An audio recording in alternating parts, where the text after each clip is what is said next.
This is the main Muslim side in Bethlehem as a religious place to worship, and this is the main side for the Christians of Bethlehem. But this site is divided to 3 different Christian denominations here. This is a very different site than other places. Like other churches just go for the local community to worship. This one, it's a very significant site, historical and biblical. That's why we have 3 denominations here. Because the 3, they want to present themselves here and to claim this part that they're part. You know, in the past, a lot of changes in the communities, the regional church split it into west and east, and a lot of changes happened. So a lot of wars happened to be including this part as part of the conflict. So the first church is on the right side, the one that you see here. This belonged to the Armenians. So this is called the Armenian church. The Armenians, it's a nation and a church. So it's a nation called Armenia, which is near Turkey, and it's the first nation adopted to Christianity way back in the 3rd century. In the middle, this is the Greek Orthodox Church. So you notice the crosses are different. Look at the right cross and the middle cross. Every church has a different cross. This is how you know, as a symbol, as a flag.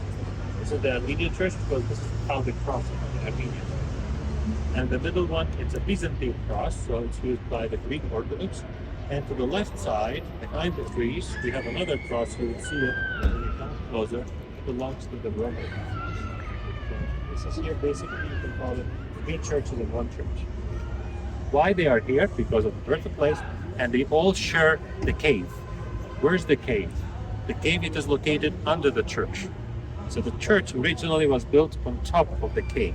So they wanted to keep the cave and they want to build the church. So that's how you will see when we go there. You will go in, we will see the whole church, and then we will go the steps down beneath the church to be able to see the cave.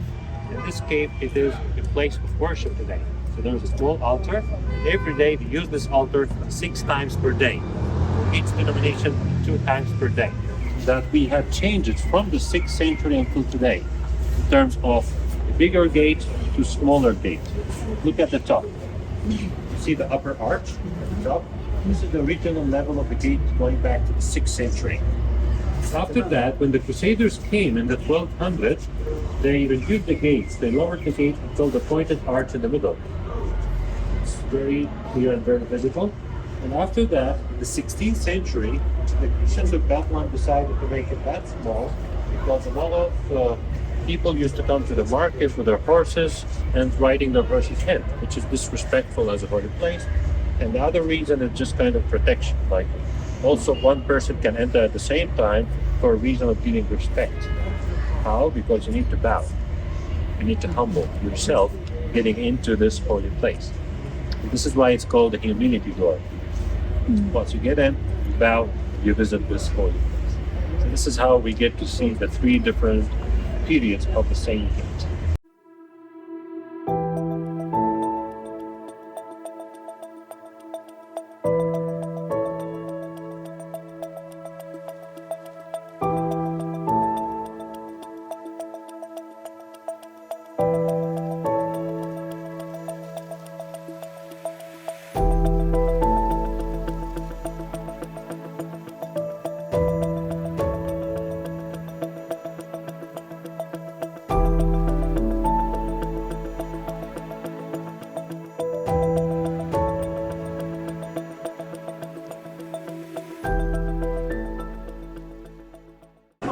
2013, the project of restoration started. What was the main part of the project? They expected it for 2 years and that's it. It was for the cedar wood top. This is important to the regional roof for humidity, raining, water. So this was the main project. After that, a lot of donations and sponsors came and added to the project to do the mosaics on the walls. So they did a lot of work on that as well. And after that, they extended the project to work on the columns. Before, how it looks now, they used to be very dark, black, from small incense, candles, among hundreds of years. So that's why they did all cleaning, polishing the columns, also to keep the original paintings look like this. After the columns, they started working on the floor. That's how you notice that we have the wooden floor area and the covered area.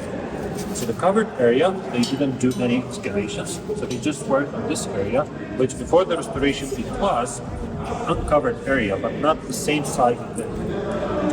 They just extended and they were digging more because they want to show more from this. What is this? This is a mosaic floor. This floor used to be the floor of the church that was built in the 4th century. So the whole church at that time used to be like this. When this church was damaged, the second church was built, so it was built on top of it. It was raised up, so like a city built on top of city. That's how we understand where we are standing now. That's the level of the 6th century church. And this is all from the 6th century. Things were added after that, such as the paintings, such as the mosaics from the 12th century. When the Crusaders came here, additional things were added. And what you see from the mosaics now, this is what's left from the 12th century. That's why we see a lot of empty spaces. So this is just was removed, was taken out, was pulled down. So many other reasons, like part of the wars, also a lot of things were taken. Because you can, if you look, you understand that this language, it's a Greek. So a lot of conflicts happen between the Latin and the Greeks. Who is in charge of this place?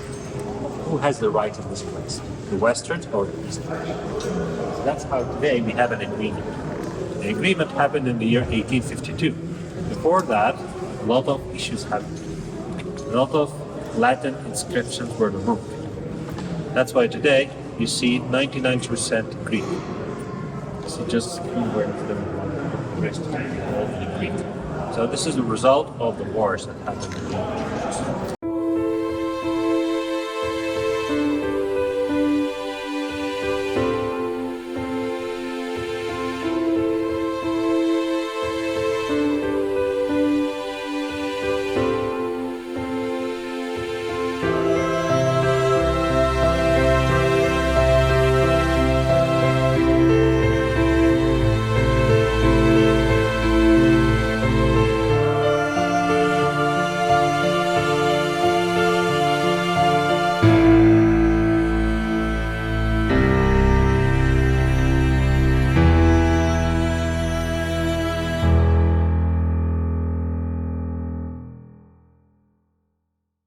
Under this cloister, as you see where I'm standing now, we have steps going down.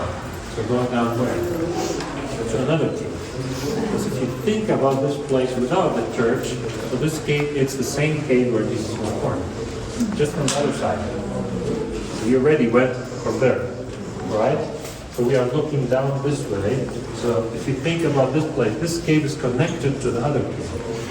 So why this cave is very important? Because it was used by a person. His name is Jerome. Have you heard of Jerome? Have you heard of Vulgate, the Latin Bible? The Latin version of the Bible, the Vulgate, was translated by Jerome, the one that he came and lived here for 35 years. From the year 385 until the year 420, he lived in this room. So that's why today it's a chapel dedicated to Saint Jerome, the one who translated the original scriptures of the Bible from Hebrew and Greek into Latin. So he lived here. So why he lived here? Because he wanted to live in the place where the Christianity started. So he wanted to spread the word of God from the place where the Son of God was born. So that's his mission was. So it happened in this place. There's a lot of meaning. Why do we have a skull? The skull, it's the meaning of death. Why is that with Jerome? Jerome lived here. There's a story here that in one of the places, Herod the Great killed the babies of Bethlehem, and in one of the places here, they were buried. So we had a lot of skulls remain down in this place. So Jerome used one of them as a reminder of death, to keep reminding him that he had to finish the translation of the whole Bible before his death coming. So he died at age 85 and he finished the translation. How many times do we celebrate Christmas in Bethlehem?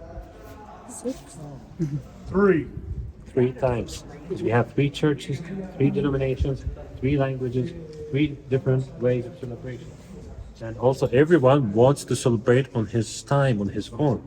That's why we have every day 3 different services per day in the morning, 3 in the afternoon. So we have 3 different celebrations. The first one happens here, December 24th.